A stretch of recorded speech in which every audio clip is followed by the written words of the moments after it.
El Señor les bendiga, mis amados hermanos. Damos gracias a Dios por permitirnos adorarle un día más y la oportunidad de poder llegar hasta cada uno de ustedes por este medio. Y me gustaría, antes de comenzar el mensaje de la palabra en el día de hoy, recordarles que hoy tendremos el privilegio de participar de la comunión, de la cena del Señor, así que espero que todos hayan preparado el jugo y el pan para cuando llegue ese momento, y también, sobre todas las cosas, hayan preparado sus corazones para que estén listos para este momento tan especial.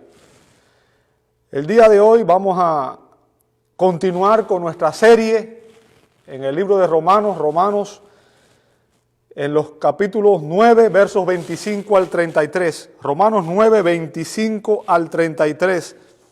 Esa es la porción de la Escritura que vamos a comenzar a examinar el día de hoy. El mensaje va a tomar 2 semanas, va a estar dividido en 2 semanas. Y lo que vamos a ver en esta porción es que Dios es fiel a sus promesas. Dios es fiel a sus promesas. Ese es el título de esta porción del mensaje. Romanos 9, 25 al 33, dice así la palabra de Dios. Te invito a que la leamos en este momento. Vamos a empezar desde el verso 24. Dice: a los cuales también ha llamado, esto es, a nosotros, no solo de los gentiles, de los judíos, sino también de los gentiles. Verso 25 es lo que comienza el día de hoy, pero el verso 24 es importante para el contexto. Dice: como también en Oseas dice: llamaré pueblo mío al que no era pueblo mío, y a la no amada, amada. Y en el lugar donde se les dijo: vosotros no sois mi pueblo, allí serán llamados hijos del Dios viviente.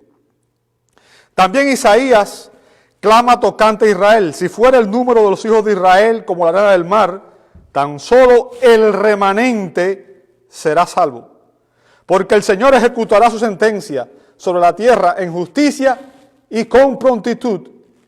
Y como antes dijo Isaías: si el Señor de los ejércitos no nos hubiera dejado descendencia, como Sodoma habríamos venido a ser, y a Gomorra seríamos semejantes. ¿Qué pues diremos? Que los gentiles que no iban tras la justicia han alcanzado la justicia, es decir, la justicia que es por fe. Mas Israel, que iba tras una ley de justicia, no la alcanzó. ¿Por qué? Porque iban tras ella no por fe, sino por obras de la ley. Pues tropezaron en la piedra de tropiezo, como está escrito: he aquí pongo en Sión piedra de tropiezo y roca de caída, y el que creyere en él no será avergonzado. Vamos a orar, amados hermanos, antes de comenzar a analizar esta palabra el día de hoy. Amado Dios, te damos muchas gracias por tu misericordia. Gracias porque tú nos permites hoy tener un día más de vida, y es tu gracia la que nos sostiene, Señor. Es por tu misericordia que realmente no hemos sido consumidos, Señor, porque tus misericordias nunca han decaído, Señor. Y pedimos perdón por nuestros pecados.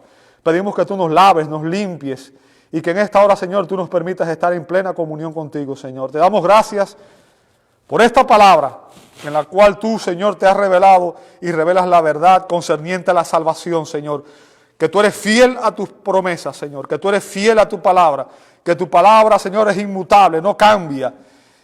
Y, Señor, en esta mañana recibimos ánimo, consuelo a través de ella, y también dirección. Pedimos que al venir a ti, Señor, tú nos hables, y que tu palabra, Señor, penetre hasta lo más profundo de nuestros corazones y nos transforme a la imagen de tu amado Hijo, Señor. Quita de nuestras mentes todo lo que pueda estorbar en este momento la comunión contigo, y pon en nosotros un corazón y una mente dócil y receptiva, dispuesta a aprender y dispuesta a someterse a tu palabra, Señor. Lo pedimos en el nombre santo de nuestro gran Dios y Salvador Jesucristo, a quien damos gloria. Amén, amén y amén.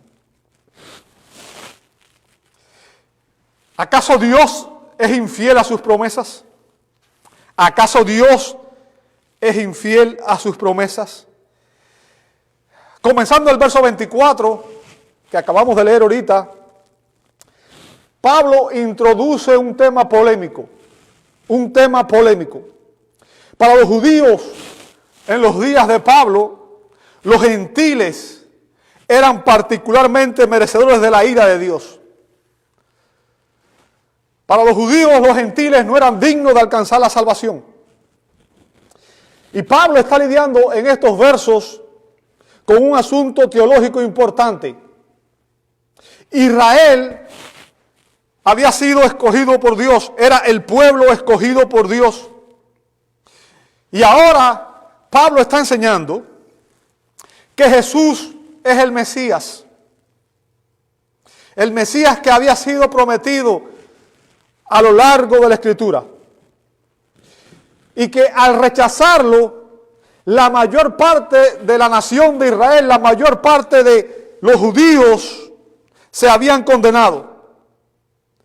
Y ahora eran precisamente los gentiles los que estaban recibiendo la salvación que Dios nos ofrece en Cristo.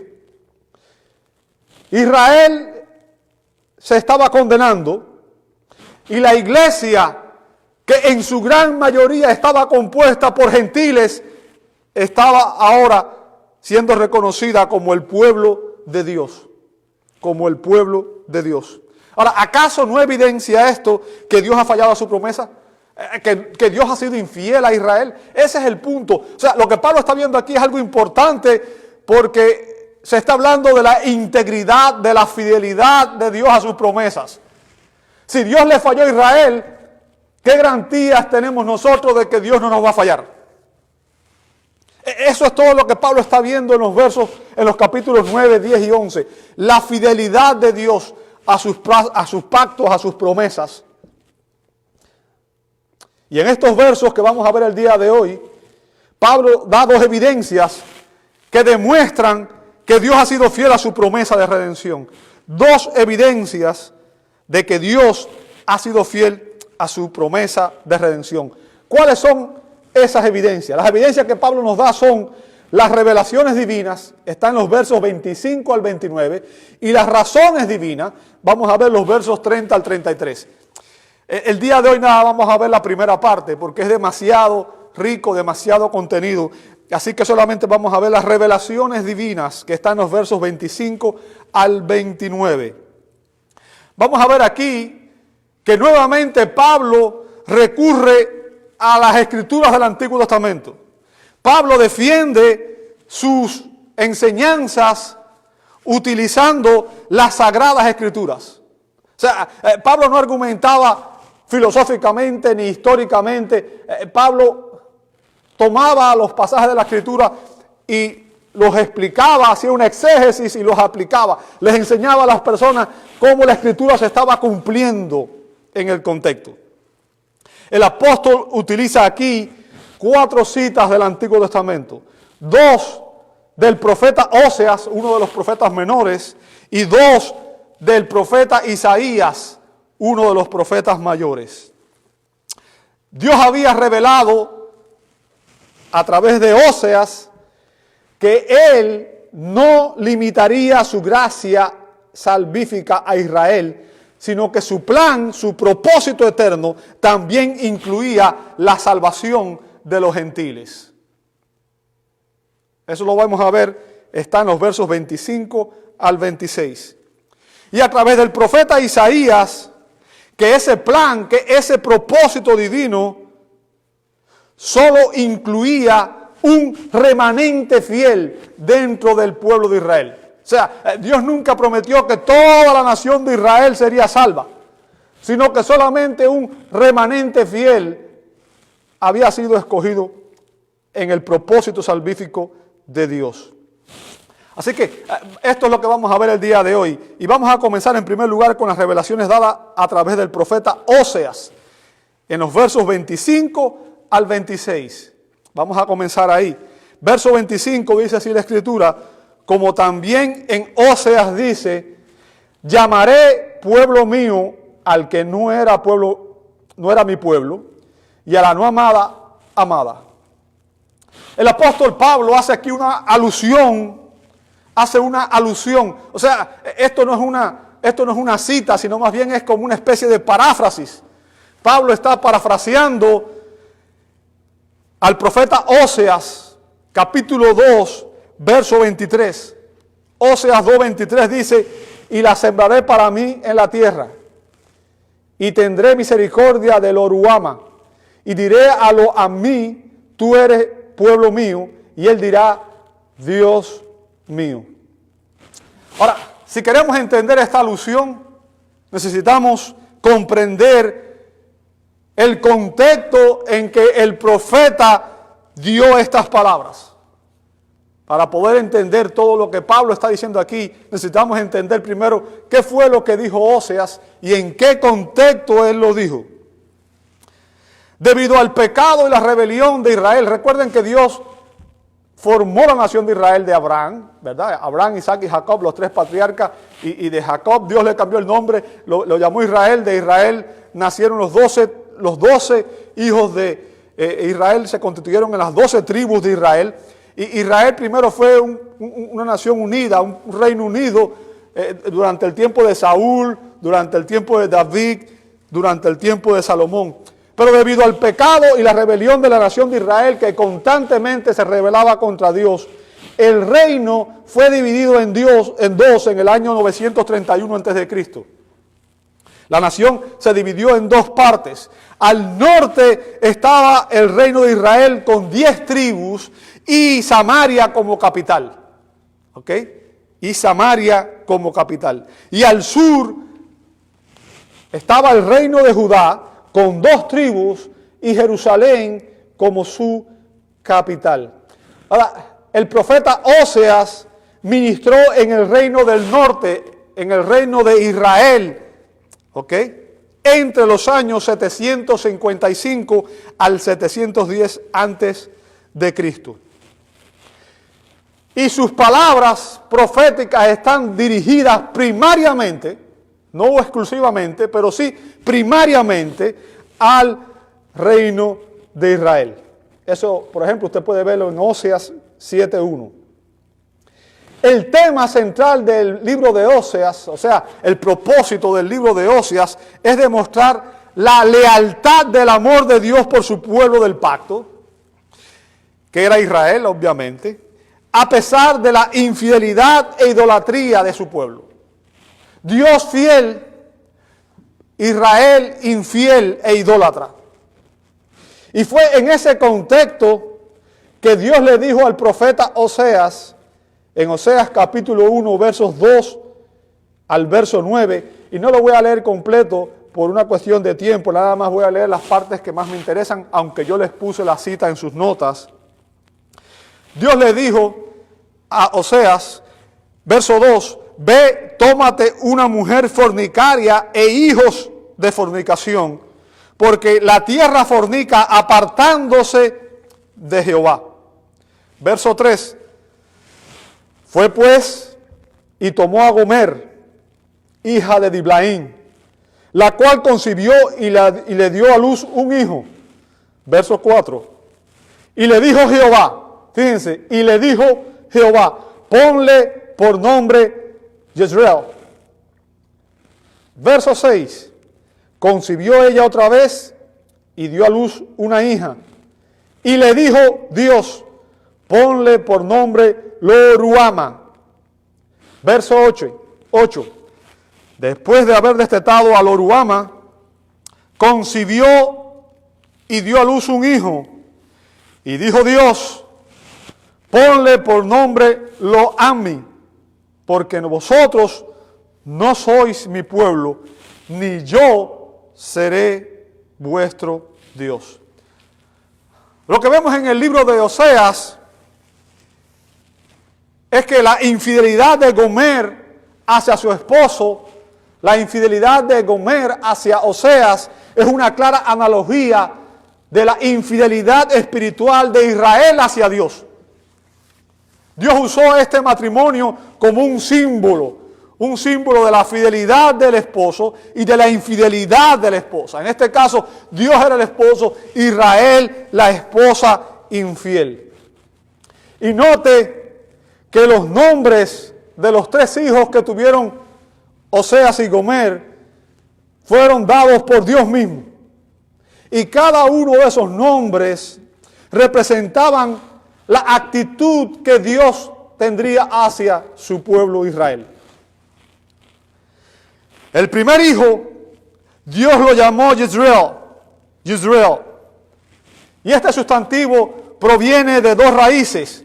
Una que es Dios siembra y la otra esparcir, refiriéndose a la dispersión de semillas, Ahora, 12 años antes, en el 722 a.C., Oseas había sido testigo de cómo Asiria había conquistado el reino del norte, Israel, y había llevado cautivo a sus habitantes. Usted puede ver eso en Segunda de Reyes capítulo 17, versos 6 y verso 24. Dios llevó cautivo primero a Israel, conquistó la nación de Israel, llevó cautivo a la mayoría y ahí fue donde se mezclaron muchos. Recuerden, Samaria era la capital y por eso es que después existía una desaveniencia, un desacuerdo entre el resto de los judíos y los específicamente los samaritanos, porque ellos se mezclaron. Eso fue lo que pasó en ese cautiverio. Fueron llevados cautivos y Asiria mezcló a los judíos con sus propios habitantes, ¿ok?, del reino del norte. Y ellos fueron esparcidos entre las naciones. Y si usted ve el texto bíblico dice que Dios no se compadecería de Israel en este contexto. Ahora, Oseas está hablando aquí de los israelitas dispersos y no de los gentiles. O sea, su elemento primario eran los israelitas dispersos, no necesariamente los gentiles. Pero por su caída en la idolatría, su rebelión a Dios, las 10 tribus se pusieron en igualdad con los gentiles, en igualdad de condiciones con los gentiles. ¿Para qué? Para que estas palabras pudieran aplicarse a ambos. ¿Ok? Así que Israel fue esparcido, es lo que está diciendo aquí. Israel fue esparcido entre las naciones. Note que a la segunda hija la llamó Lo-Ruama. Lo significa no y Ruama significa amada o compadecida. Así que Lo-Ruama significa no amada o no compadecida, porque durante las épocas en que los judíos fueron dispersados entre las naciones, entre los gentiles, parecería como si Dios no les mostraba piedad y que había dejado de amarlos. ¿Ok? Y al último hijo lo llamó Lo-Ammi. Lo-Ammi. Lo obviamente significa lo mismo, no. Y a mí, pueblo mío. Así que Lo-Ammi significa no pueblo mío. Así como Gomer se fue tras sus amantes, Israel como nación también fue infiel a Dios. Y ellos se fueron tras los dioses falsos, tras los dioses paganos. Así que ya Israel en este contexto estaba esparcido entre las naciones gentiles. Y lo que Dios está diciendo aquí es que no me compadeceré de ellos y no son mi pueblo en ese contexto. Se estaban poniendo al mismo nivel de las naciones gentiles. Yo quiero que usted entienda, muchas personas están equivocadas. Israel hoy no es el pueblo escogido de Dios. Veo muchas iglesias donde usan elementos judíos, el sofá, el talí, como que Israel hoy no es el pueblo escogido de Dios. Muchos creyentes están equivocados en cuanto a esto. Ustedes necesitan entender que debido a que Israel rechazó al Mesías, debido a que Israel rechazó a Jesucristo, los judíos están bajo el mismo juicio, la misma condenación divina que están el resto de los gentiles. ¿Por qué? Porque Dios todavía no los ha redimido del mercado de la esclavitud del pecado. La nación de Israel hoy no es el pueblo del pacto, el pueblo de la promesa. El verdadero pueblo de Dios hoy no es Israel, sino la iglesia de Jesucristo, que está compuesta de un pequeño remanente de judíos mesiánicos. Y recuerde, los primeros creyentes fueron judíos, los apóstoles eran judíos, y gentiles de todo pueblo, lengua y nación.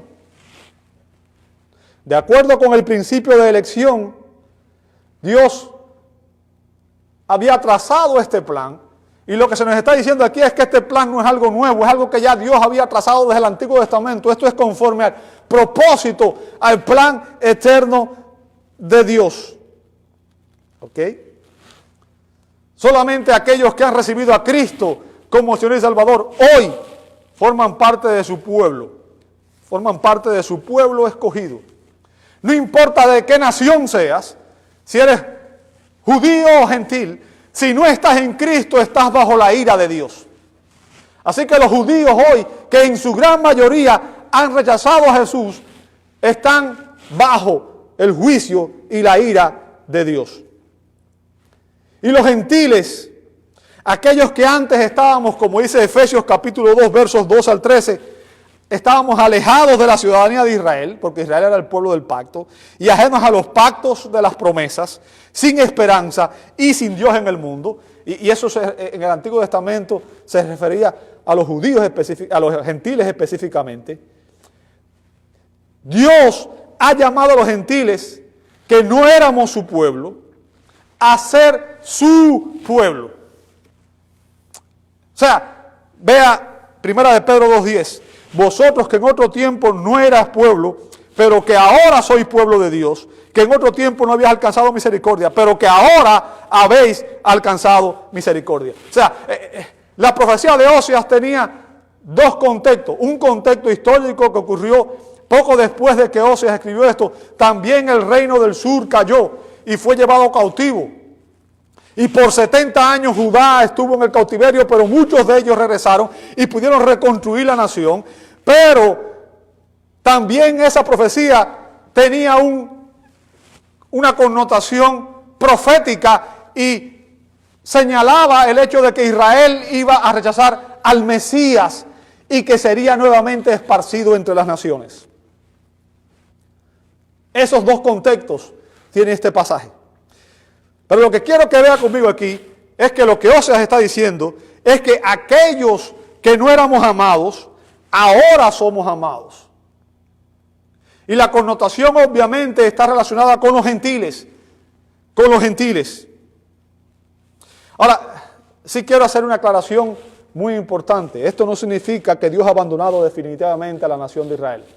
Esto no significa que Israel salió del plan de Dios, que Dios lo abandonó completamente y que Dios no tiene un propósito para Israel. Porque si Dios hubiera abandonado totalmente a Israel, entonces Dios se hubiera sido infiel a sus promesas. Hay muchas promesas que Dios le dio a Israel y que tienen una connotación futura, en el futuro reino milenial, cuando Cristo venga e instaure su reino sobre las naciones, desde Israel.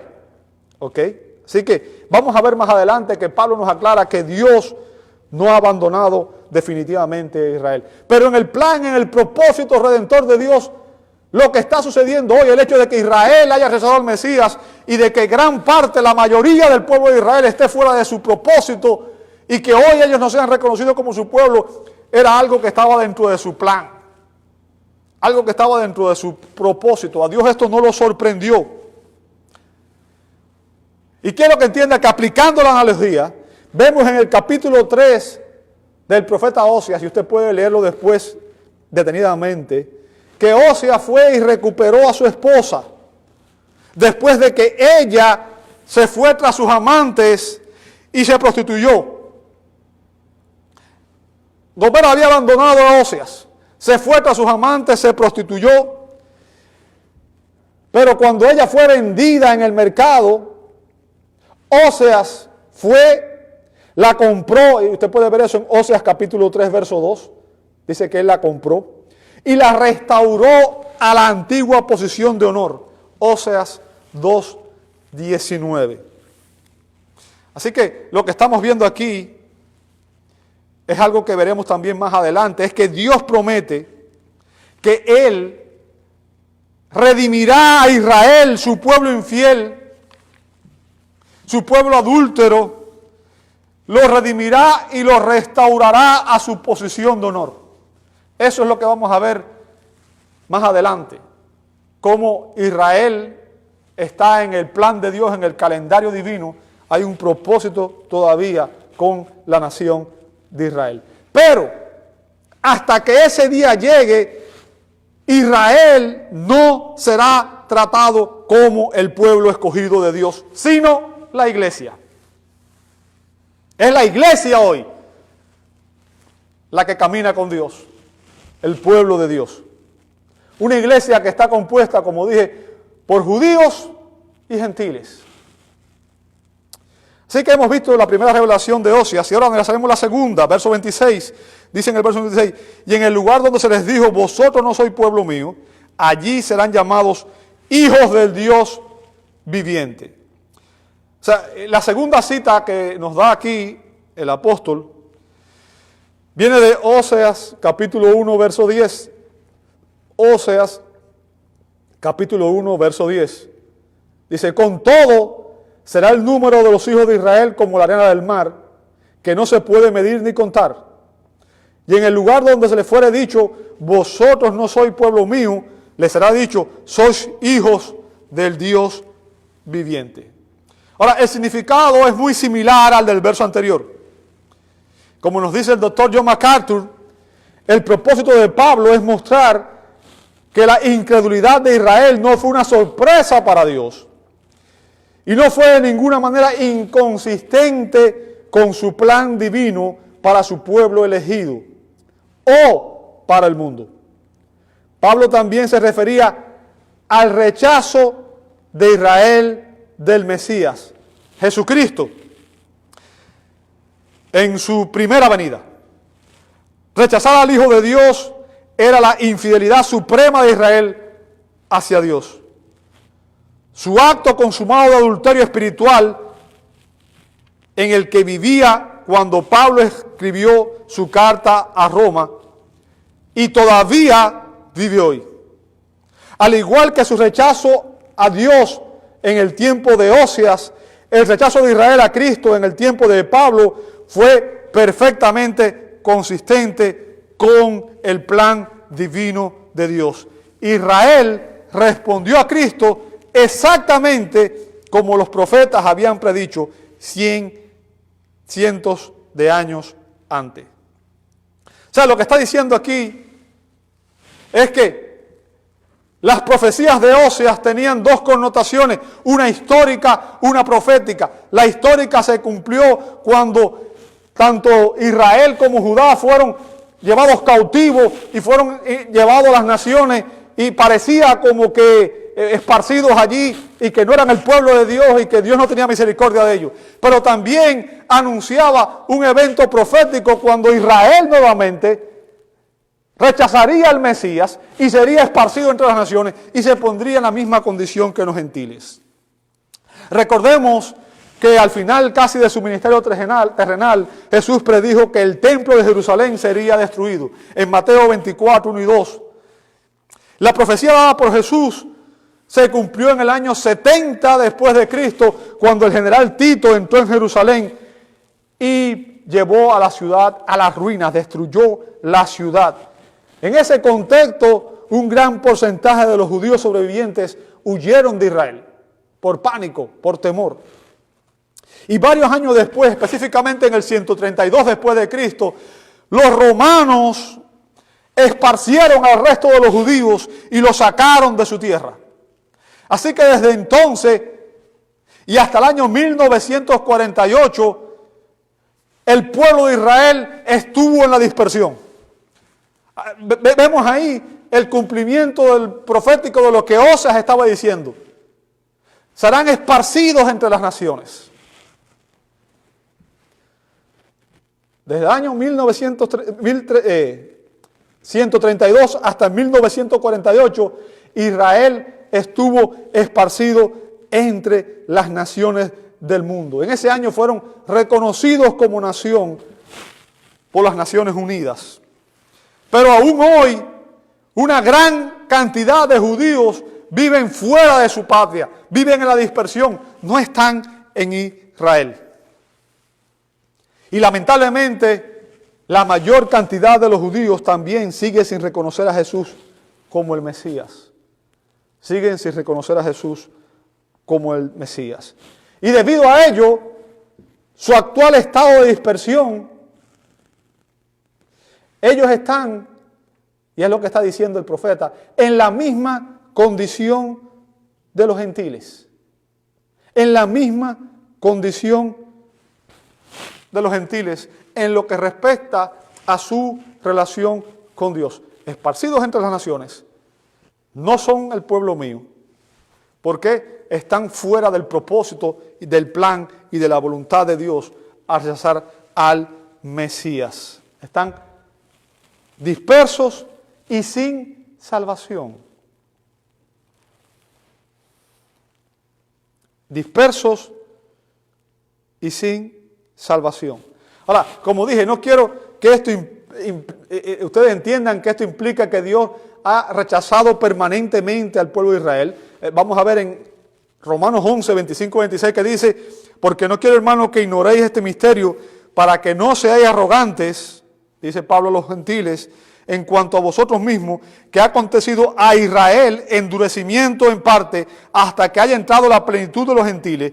Y luego, verso 26, note ahí, y luego todo Israel será salvo. O sea, Pablo habla aquí de un misterio en esos versos. Pablo habla de un misterio, se refiere a una verdad que no había sido previamente revelada. Y hay dos revelaciones en esos versos. Israel ha experimentado un endurecimiento espiritual parcial. Y ese endurecimiento es parte de lo que Dios tenía en su propósito. ¿Ok? En su plan. Y ese endurecimiento durará solo por un periodo de tiempo divinamente especificado. No será permanente. La ceguera de la nación de Israel no se extenderá a todos los judíos. No son todos los judíos hoy que rechazan al Mesías. O sea, Dios no está hablando aquí de cada judío individual. Lo que nos está enseñando el texto también es que a lo largo de la historia de la redención, tanto en Israel como en la iglesia, ha existido un remanente fiel. No ha sido todo el pueblo de Israel el pueblo de la promesa, ni toda la iglesia visible son los creyentes de hoy tampoco. Siempre ha habido un remanente fiel. Y el endurecimiento ahora comenzó cuando rechazaron al Mesías. Al rechazar al Mesías, ellos se pusieron bajo el juicio divino. Y ese endurecimiento durará, dice el apóstol Pablo ahí, hasta que el número completo de gentiles elegidos haya llegado a la salvación. O sea, lo que estamos viendo aquí es cómo el propósito de Dios, el plan de Dios se está desarrollando y cómo ese plan encaja perfectamente en todas sus partes, y Dios lo ha venido diciendo a lo largo de la historia. Nada de lo que está aconteciendo es algo que está ajeno a lo que Dios había determinado, es algo que está fuera de la voluntad de Dios, sino que Dios de principio a fin había declarado estas cosas. Y lo que se nos está diciendo aquí, ¿sabes qué? Dios ha sido fiel a su promesa de salvación. Dios siempre ha mantenido un remanente. Aquellos que se pierden siempre se han perdido porque están fuera de esa promesa de salvación.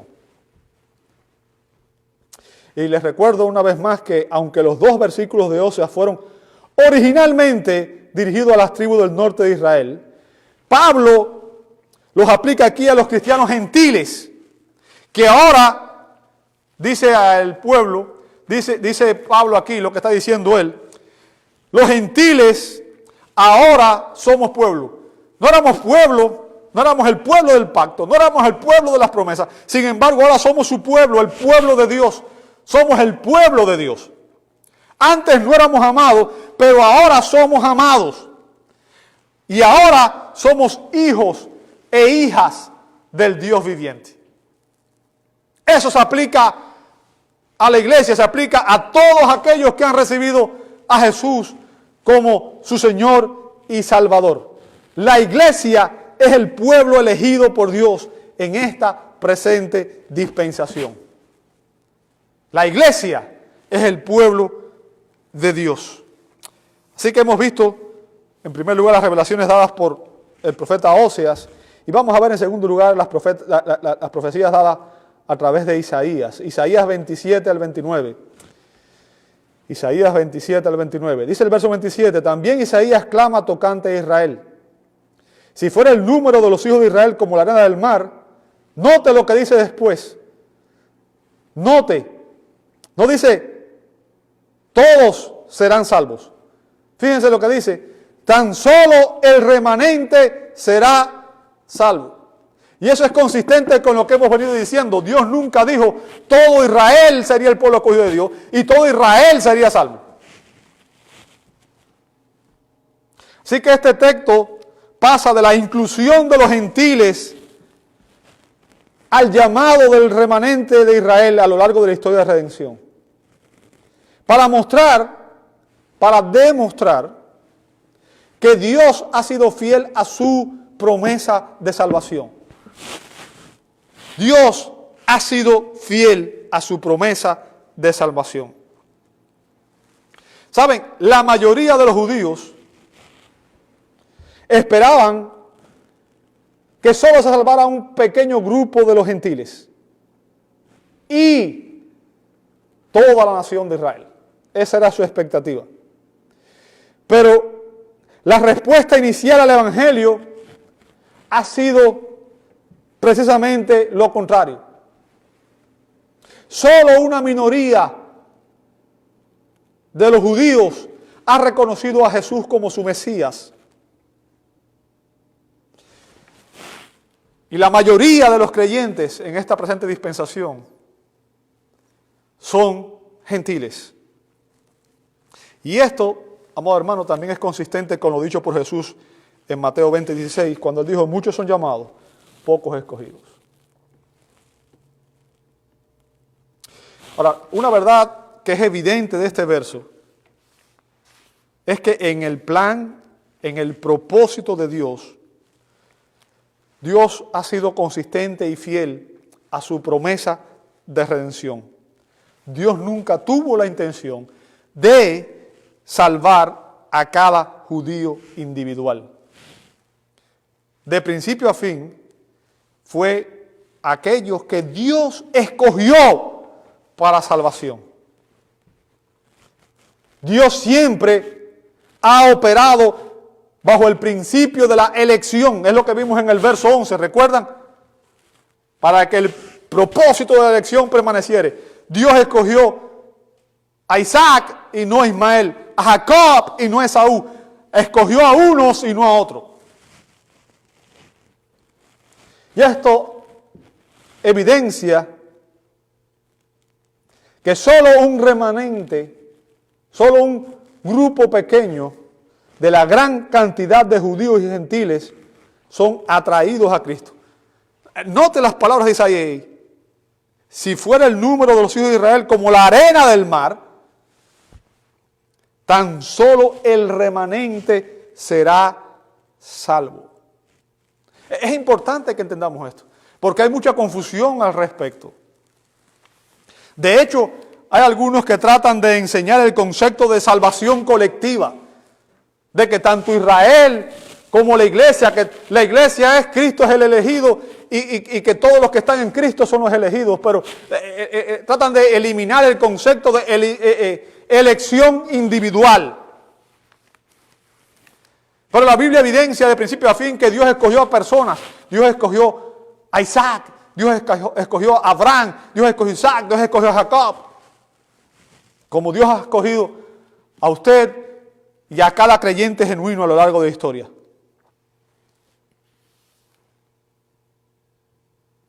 El texto que Pablo aludió aquí, en ese contexto en Isaías, es Isaías 10:22, donde dice, porque si tu pueblo, oh Israel, fuere como las arenas del mar, el remanente de él volverá, la destrucción acordada rebosará justicia. Fíjense, el apóstol ahora aquí está utilizando al profeta Isaías, y Isaías le ministró al reino de Judá, no al reino de Israel como Oseas, sino al reino de Judá, y lo hizo específicamente también entre los años 739 al 686, fueron casi contemporáneos Isaías y Oseas. Pero su mensaje estuvo dirigido primariamente al reino del sur, a Judá, específicamente. Y Dios le reveló una verdad trágica a través de Isaías. Isaías profetizó que debido a su infidelidad espiritual, Judá también sería rechazado temporalmente por Dios, que sería conquistado y dispersado por Nabucodonosor, rey de Babilonia, y que durante 70 años ellos permanecerían en el cautiverio. Sin embargo, fue a esta porción de Israel, a Judá, a quienes se les permitiría regresar a su tierra para reconstruir el templo y la ciudad de Jerusalén. Y ese es el cumplimiento histórico. Sin embargo, aquello también tenía un contexto profético, porque fueron también esos que regresaron los que años después rechazaron al Mesías y nuevamente vino la destrucción de Jerusalén y del templo. Así que esta profecía era un anticipo, tenía un contexto histórico, pero era un anticipo de un evento profético, de una tragedia aún mayor.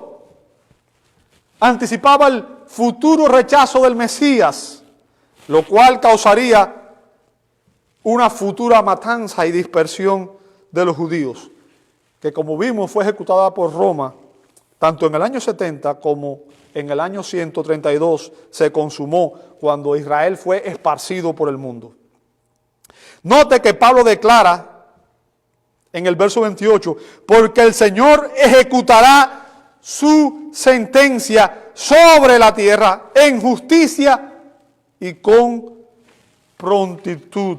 O sea, Pablo cita otro texto de Isaías, cita ahí específicamente Isaías 10:23, Isaías 10:23, pues el Señor Jehová de los ejércitos hará consumación ya determinada en medio de la tierra. O sea, lo que está diciendo ahí es que la sentencia divina sería ejecutada con prontitud. Dios estaba juzgando el pecado, la rebelión, la idolatría de su pueblo. ¿Y cómo lo hizo? Bueno, en primer lugar, en el contexto de las profecías de Isaías, lo hizo al enviar a los babilonios, que vinieron y prácticamente arrasaron con los judíos. Solo un remanente sobrevivió ese juicio y pudo retornar 70 años después a su tierra. Pero debido al rechazo del Mesías, nuevamente el juicio de Dios cayó sobre Israel y nuevamente Israel fue esparcido entre las naciones. Nuevamente Israel sufrió la severidad del juicio divino, tanto con los babilonios como con los romanos. Y es lamentable hoy que muchos tienen una visión distorsionada de Dios. Lamentablemente, por culpa de muchos predicadores que predican que Dios es amor, Dios es amor, Dios es amor, y es el único atributo de Dios que enfatizamos, muchos creen que Dios no va a condenar a nadie. La Biblia es clara de principio a fin. El pecado no va a quedar sin castigo. Dios va a ejecutar su sentencia. La ira de Dios se está acumulando hacia aquellos que están en rebelión y en pecado hacia Él. Pero Dios ejecutará su sentencia, tarde o temprano. ¿Sabe? La Biblia es clara. En la Biblia vemos todos los atributos de Dios. Vemos su amor, pero vemos también su justicia, su juicio, su ira. De hecho, uno de los versos que más se usa para hablar del amor de Dios, y es lo que se realza, y todo el mundo conoce ese texto, Juan 3:16, qué bonito, todas las personas lo citan, porque de tal manera amó Dios al mundo, oh, Dios nos ama, ¿verdad? Eso está muy bonito, muy bien, y es parte de la palabra de Dios, tenemos que reconocerlo porque realmente es así. Sin embargo, la mayoría de las personas no siguen leyendo. La Biblia enfatiza que todos aquellos que rechazan al Mesías, que rechazan a Jesús, enfrentarán el juicio divino. Vea lo que dice Juan 3:16 al 18, dice, porque de tal manera amó Dios al mundo, y esa es la parte que nos gusta, que ha dado a su Hijo unigénito para que todo aquel que en Él cree no se pierda, mas tenga vida eterna. Porque no envió Dios a su Hijo al mundo para condenar al mundo, sino para que el mundo sea salvo por Él. ¿Por qué? Porque el mundo ya está condenado el día que Adán y Eva cayeron en pecado. Verso 18, esta es la parte que no nos gusta. El que en Él cree no es condenado, pero el que no cree ya ha sido condenado porque no ha creído en el nombre del unigénito Hijo de Dios. Amado, esa es la mayor causa de idolatría y rechazo a Dios en el contexto presente. Rechazar a Cristo es rechazar la gracia de Dios, la misericordia de Dios, el amor de Dios, el favor de Dios, porque fuera de Cristo no hay salvación para nadie. No es la iglesia la que salva, es Cristo el Señor. Y todos aquellos que endurecen su corazón como lo hizo Israel, todos aquellos que adoran a cualquier otra persona o a cualquier otro Dios, sufrirán el castigo y la ira divina. Dios dice que Él ejecutará su juicio. Verso 29. Y como antes dijo Isaías, si el Señor de los ejércitos no nos hubiera dejado descendencia, como Sodoma habríamos venido a ser y a Gomorra seríamos semejantes. ¿Qué es lo que está diciendo aquí? ¿A qué se refiere Pablo con esta cita de Isaías? ¿Sabe? Pablo está citando aquí Isaías 1:9. Si Jehová de los ejércitos no nos hubiese dejado un resto pequeño, fíjense, si Jehová de los ejércitos no nos hubiese dejado, ¿qué cosa?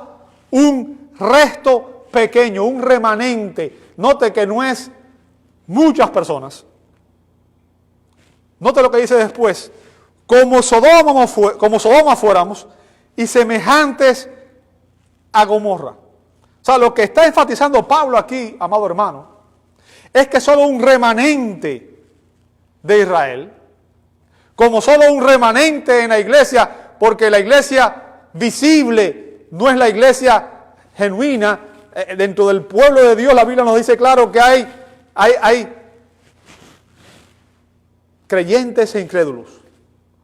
Hay trigo y hay cizaña. Y lo que está enfatizando aquí es que solo un remanente en Israel sobreviviría la ira de Dios, el juicio de Dios. Y lo otro que se enfatiza aquí es que incluso ese remanente perecería si la gracia de Dios no estuviera con ellos. ¿Ok? Note que ahí dice, si el Señor de los ejércitos no nos hubiera dejado, ¿lo ve ahí? No nos hubiera dejado. ¿Ok? El verbo griego destaca que el preservar ese remanente es única y exclusivamente una obra de Dios.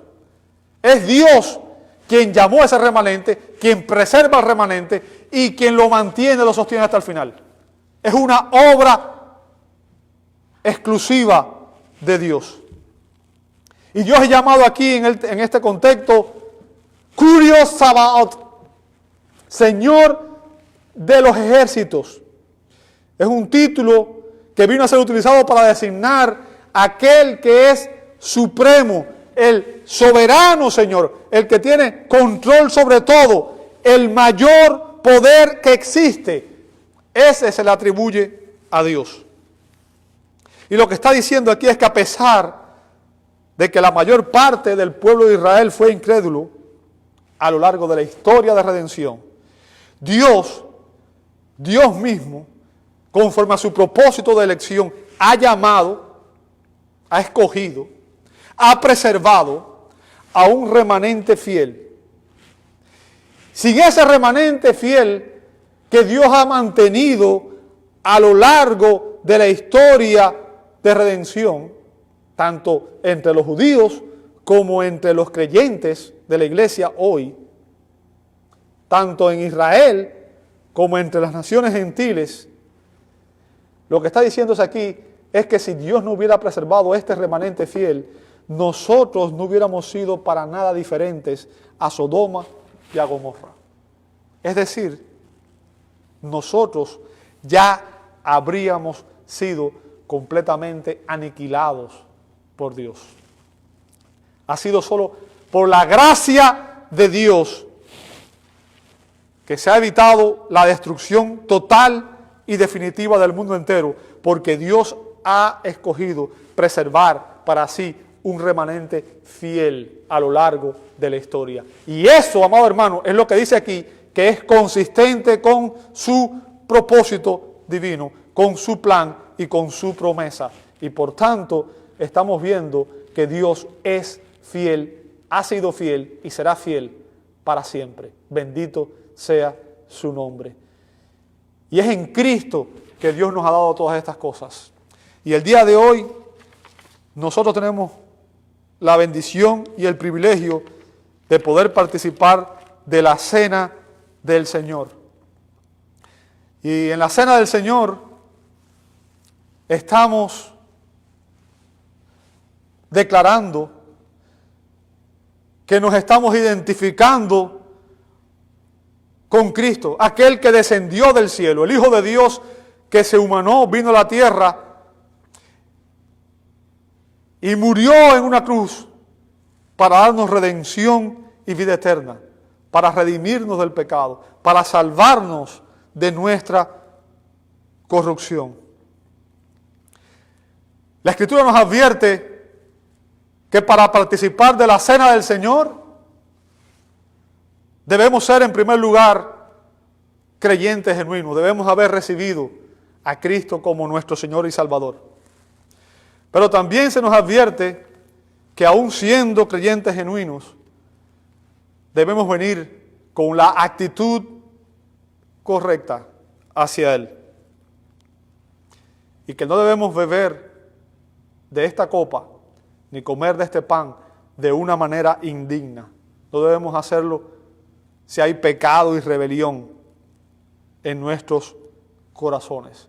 Porque cualquiera que come de este pan y beba de la copa del Señor indignamente, dice el apóstol Pablo, será culpado del cuerpo y de la sangre del Señor. Por tanto, pruébese cada uno a sí mismo y coma así del pan y beba de la copa. O sea, pruébese, examínese, vea hacia adentro, examinemos nuestros corazones en esta hora, porque el que come y bebe indignamente, sin discernir el cuerpo del Señor, juicio come y bebe para sí. Es un momento solemne.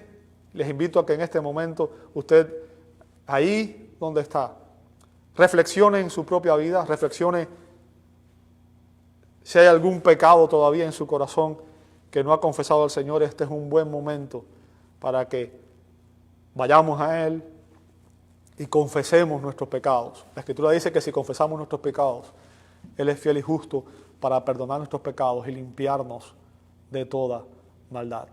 Vamos a dar unos segundos, ¿no? Un tiempito, para que usted tenga un momento de reflexión personal y luego vamos a compartir los elementos. de la cena.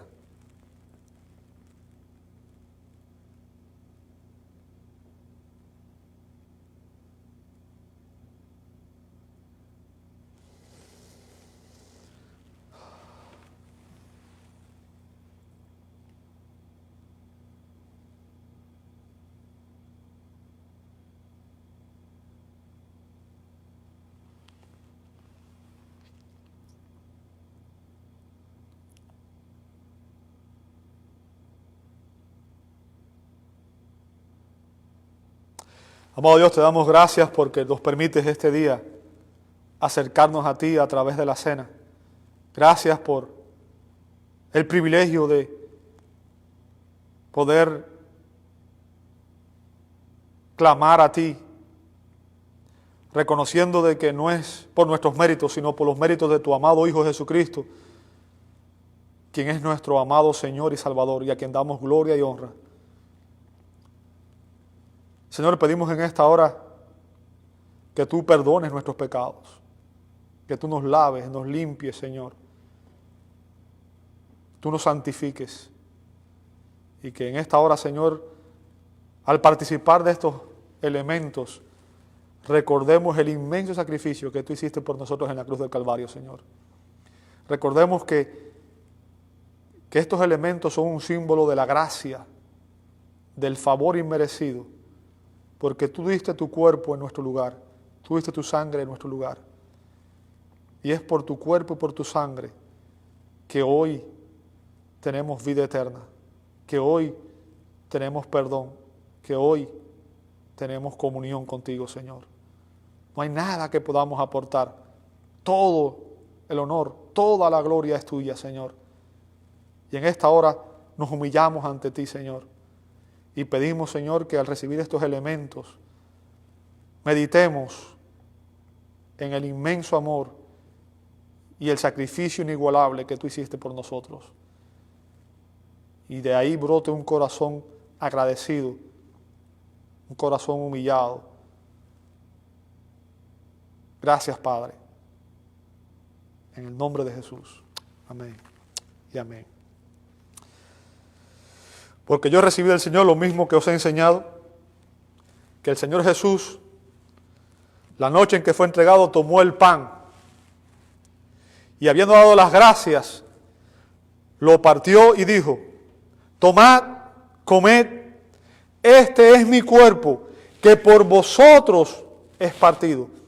Hagan esto en memoria de mí. Les invito a comer del pan, recordando que Cristo dio su cuerpo en la cruz del Calvario por amor a ti y a mí.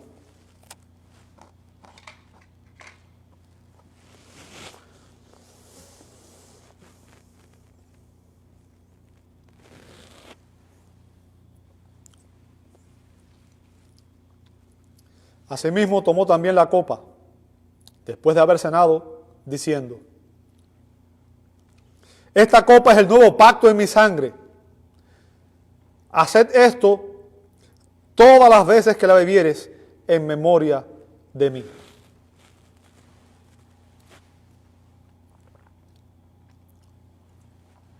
Así pues, todas las veces que comen de este pan y beben de esta copa, la muerte del Señor anuncian hasta que Él venga. Les invito a orar una vez más para terminar. Amado Dios, te damos gracias.